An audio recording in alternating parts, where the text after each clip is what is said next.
की कहानी है, बहू मुझे पैसों की क्या जरूरत है।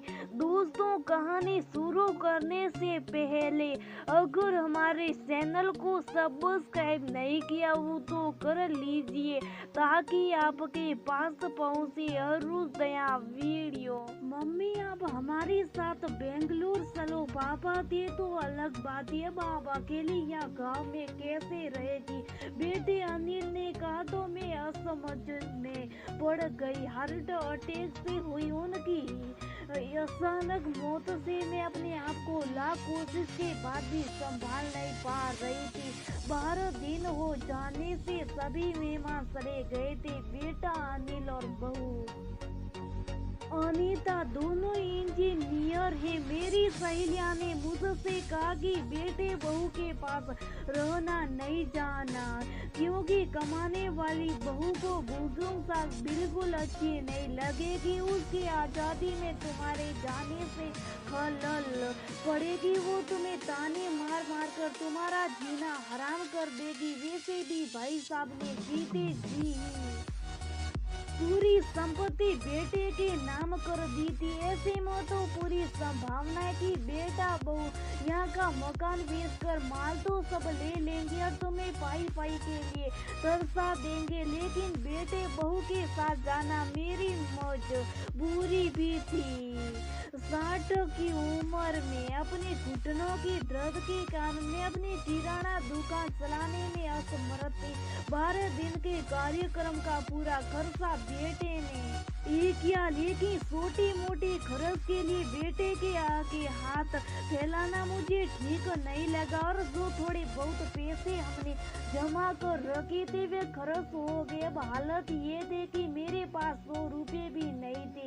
असमझ में मैं अनिल को कोई जवाब नहीं दे पाई। इतने में अनीता ने कहा, मम्मी जी बताए कि कौन कौन सी साड़ियाँ रखनी है, मैं आपकी सूटकेस पैक कर देती हूँ। अनीता का ऐसा कहने पर मैं कुछ बोल नहीं पाई और मैं शुभ शाबिन लोगों के साथ बेंगलोर आ गई। अनीता और अनिल दोनों ही मेरा पूरा ख्याल रखते, सभी साथ ही में खाना खाते। अनीता मेरी पसंद के हिसाब से खाना बना देती। दोनों की यही कोशिश रहती कि मुझे इनकी याद ना सताए, मैं खुश रहूं। 8 साल का पोता सिंटू तो दादी माँ कहकर मेरे आगे पीछे घूमता रहता।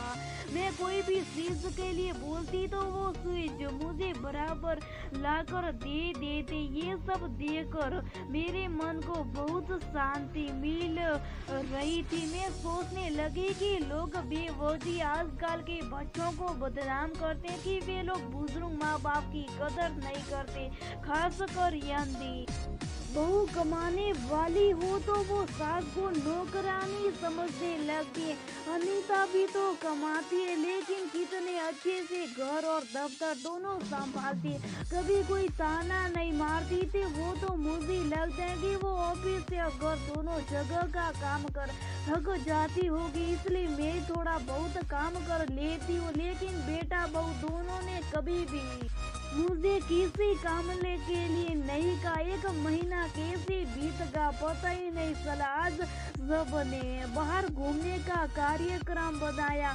मॉल में घूमते घूमते अनिल और अनीता एक दुकान से कुछ खरीदी करने लगे। मैं और सिंटू थोड़ा आगे निकल गए। आइसक्रीम की दुकान पर सिंटू ने कहा, दादी माँ मुझे आइसक्रीम खानी है। मेरे ऊपर तो मानो बिजली गिर गई, क्योंकि मेरे पास तो पैसे थे ही नहीं। इतने दिनों में पैसों की कोई जरूरत महसूस भी नहीं हुई थी। अब क्या करूं? मेरा उतरा हुआ चेहरा देखकर सिंटू ने फिर कहा, दादी माँ प्लीज ले दीजिए ना। सॉरी बेटा, मैं अपना पर्स घर में भूल गई।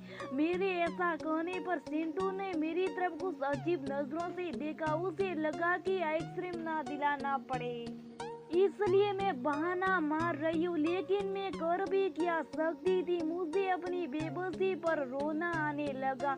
मैं कैसी दादियों के अपने पोते को आइसक्रीम भी नहीं दिला सकती। इनके जाने के बाद पहली बार मैं अपने आप को बहुत ही असहाय महसूस कर रही थी। हमने बाहर डिनर किया। अनीता ने मेरे पसंद की काजू करी ऑर्डर की थी, लेकिन मुझे उसमें भी में स्वाद नहीं आ रहा था।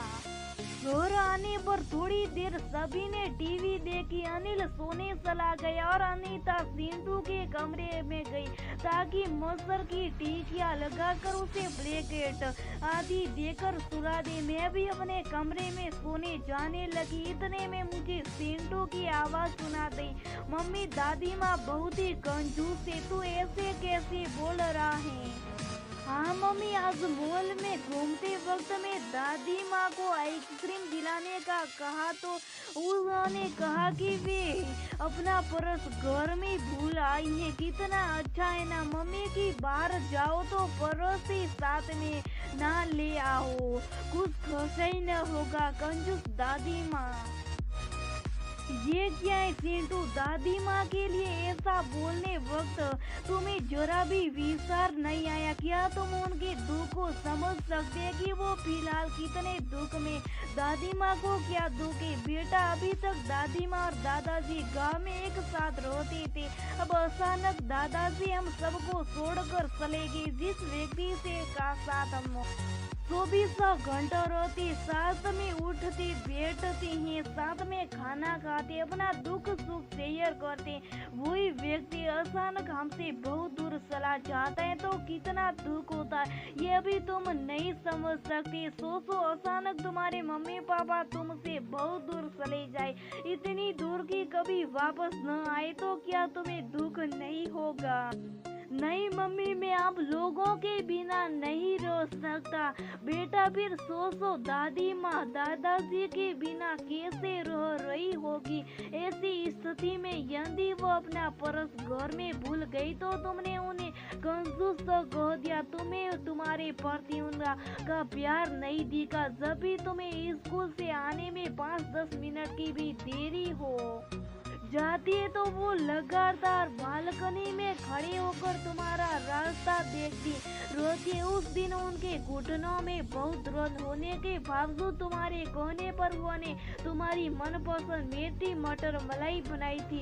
इसलिए बेटा, किसी के लिए कोई भी राय बनाने से पहले उस व्यक्ति के दृष्टिकोण से भी सोचना चाहिए। सॉरी मम्मी, ये वार्तालाप सुनकर मुझे अजीब पर बहुत गर्व हुआ। उसकी जगह यदि मैं होती तो शायद मैं भी अपने बेटे को इतने अच्छे से नहीं समझा पाती। सुबह अनिल ऑफिस चला गया और सिंटू स्कूल। अनीता ऑफिस जाते जाते मेरे हाथ में कुछ रुपया देने लगी। ये क्यों बहू, मुझे पैसों का क्या काम है? मम्मी जी, इंसान को पैसों का कब काम पड़ जाए कह नहीं सकते। आप मंदिर जाते कभी दक्षिणा चढ़ा दीजिए, कभी सिंटू के कोई जिद के लिए जिद करने पर उसे वो चीज लेकर दे दीजिए। लेकिन बहू, मम्मी जी, यदि ये पैसे अनिल आपको देते तो क्या आप मना करती? नहीं ना, आपकी बहू भी कमाती थे, फिर आप अपनी बहू से पैसे क्यों नहीं ले सकती? अनीता की बातें सुनकर खुशी के मारे मेरी आंखों में पानी आ गया।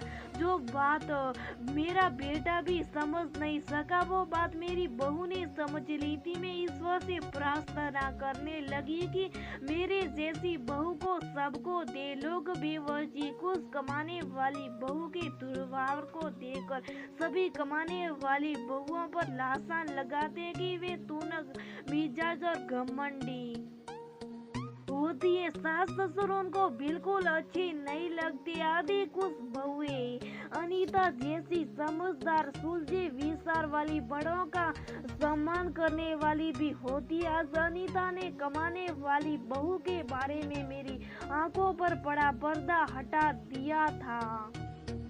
प्यारी सहेलियों, कमाने वाली बहुओं के प्रति समाज की सोच अभी भी ऐसी है कि वे परिवार को लेके नहीं चलती। लेकिन हमें ये बात समझनी होगी कि सभी बहुएं खराब नहीं होती। कुछ कमाने वाली बहुएं अनीता जैसी समझदार भी